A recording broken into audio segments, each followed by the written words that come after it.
ভাইয়ের আজকে মাথাটা কেমন জানি করতেছে, আবার খুশি খুশিও লাগতেছে। মজার একটা ভিডিও দেখতে থাকুন, ভালো লাগলে শেয়ার করে দেবেন। কি হয়েছে ঘটনা আমি কিছু বুঝতে পারতাছি না।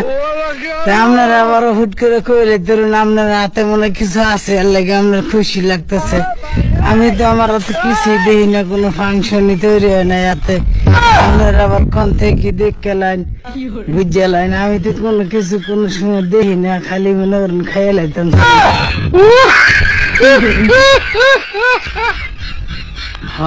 ভাল লাগে বুঝুন, এর লাগে মনে আমার খুশি খুশি লাগতেছে।